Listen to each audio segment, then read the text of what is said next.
কারো back pain, কেউ ভুগছেন স্ট্রোক পরবর্তী প্যারালাইসিস জনিত সমস্যায়, তাই নিচ্ছেন ওয়েস্টার্ন আকুপাংচারের মতো চিকিৎসা সেবা।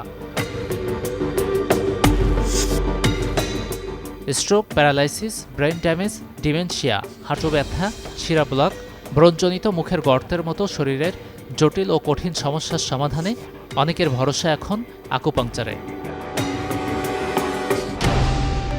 এই চিত্র সিলেটের অ্যাডভান্স রিহ্যাব অ্যান্ড ওয়েলনেসের। দূর দূরান্ত থেকে অনেকেই এখানে এসেছেন ওয়েস্টার্ন আকুপাংচারের চিকিৎসা নিতে, পেয়েছেন কার্যকরী ফলাফল। শরীরের বিভিন্ন স্থানে জমা ব্যথা, ঘাড়ে ব্যথা, কোমরে ব্যথা কিংবা স্ট্রোক বা জিবিএস ভাইরাসের কারণে ক্ষতিগ্রস্ত নার্ভকে সক্রিয় করার জন্য অনেকেই বেছে নিচ্ছেন আকুপাংচার। বর্তমান সময়ের জনপ্রিয় একটি চিকিৎসা পদ্ধতি এটি। আমরা যে স্থানটিতে আছি এখানে রোগীদের সাথে কথা বলবো যে তারা ঠিক কতটুকু উপকৃত হলো এবং আকুপাংচারটা কিভাবে হচ্ছে তা আমরা দেখার চেষ্টা করব। পিআরপি নিতেছি আর আকুপাংচার নিতেছি, তো স্যারে বলছে যে এগুলা দিলে ইনশাল্লাহ ইমপ্রুভ হবে। আমার ইমপ্রুভ হইতেছে ইনশাল্লাহ। ওর প্রতিটা সাইড আসলে এসে তৈ গেছিল, ডান সাইড মোটামুটি আটতে পারে, সাইড আইসে আটটা কিছু ডাইছে, কথা বলতে পারে। এফেক্ট হচ্ছিল তো স্ট্রোকের যেটা বেশিরভাগ প্রবলেম হয়েছিল, তো এটা আনতে পারে, এটা একটু ইমপ্রুভ হইতেছে, মোটামুটি ঠিক আছে আলহামদুলিল্লাহ, খুব ভালো। 9টা দিছি আমি আকুপাঞ্চার আর একটা দিছি পিআরবি।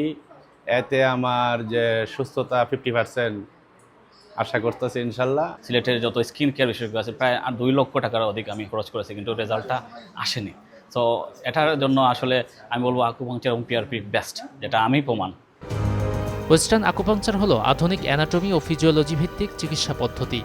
এটি মূলত ব্যথানাশক হিসেবে কাজ করে এবং শরীরের নির্দিষ্ট স্থানে সূঁচ ফুটিয়ে স্নায়ুকে করে উদ্দীপিত। প্রফেসর ডক্টর এনএম কিরণ দেশে কয়েক দশক ধরে দিচ্ছেন এই সেবা, জানালেন সফলতার কথা। আমরা রুট কজগুলো বের করে নিচ্ছি যে আসলে রোগীটার কারণ কি, সেখানে আমরা আকুপাংচারের পার্টিকুলার অ্যাপ্লিকেশন আমরা করছি, একদম সার্জারির মতো। যেমনটা হচ্ছে যে এই জায়গাতে হয়েছে, এই জায়গাতে আমি কিভাবে ঢুকবো। আমার ব্রেনের ভিতরে ঢোকার জন্য সরাসরি ঢোকা খুবই কষ্টদায়ক, সার্জারি করতে গেলে রোগীকে বাঁচানো যাবে না। তো আমরা কি করি, আমরা নিউরাল পাথওয়ের মাধ্যমে আমরা নির্দিষ্ট ব্রেনের জায়গাতে ঢুকি এবং সেখান থেকে সার্কুলেশনটাকে বাড়ায় আমরা রোগীদের আবার নতুন করে তাদের ইমপ্রুভমেন্টটা আনতে সক্ষম হচ্ছি। এটা হচ্ছে ওয়েস্টার্ন মেথড অফ আকুপাংচার, যেটার ব্যবহার আমাদের দেশে সচরাচর হচ্ছেই না।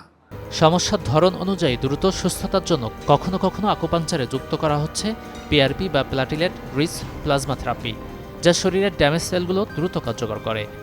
আর আকুপাংচারের মাধ্যমে দ্রুত সক্রিয় হয় শরীরের নির্দিষ্ট সেসব অংশ। তো রিজেনারেটিভ মেডিসিনের মধ্যে বেশি ফোকাল হচ্ছে যে জিনিসটাকে আমরা প্রাধান্য দিয়ে থাকি পিআরপি এবং স্টেম সেলটাকে। আপনারা জানেন এটা আমাদের একটা শরীরে একটা বায়োলজিক্যাল এজেন্ট। আমরা আমাদের ব্লাড থেকে বা বোন মেরু থেকে আমরা ব্লাড কালেকশন করে আমরা এখান থেকে পিআরপি বাকি আমরা স্টেম সেল বানাইতে পারি। আরও বিভিন্ন সোর্স আছে।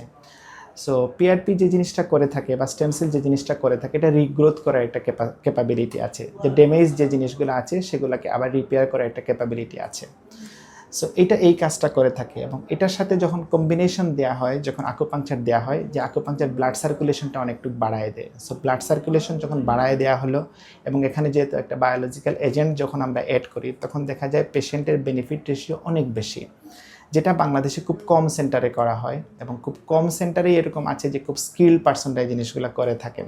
বিজ্ঞান ভিত্তিকভাবে আকুপাংচার করলেই অনেক রোগের ক্ষেত্রে উপকার দেওয়া যায়, যেখানে আমরা চিকিৎসা বিজ্ঞান থেকে অনেক পিছিয়ে আছি, কারণ আমাদের হাতে সেই ক্ষমতা নাই।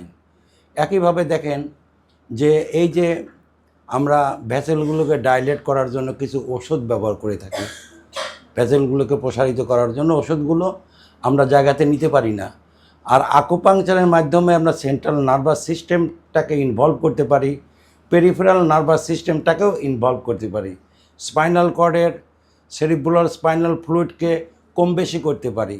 আকুপাংচার চিকিৎসা সেবা নিতে হতে হবে সাবধান। যত্রতত্র এই চিকিৎসা সেবা না নেয়ার পরামর্শ প্রফেসর ডক্টর এনএম কিরণের। গাজী আনিস, চ্যানেল 24।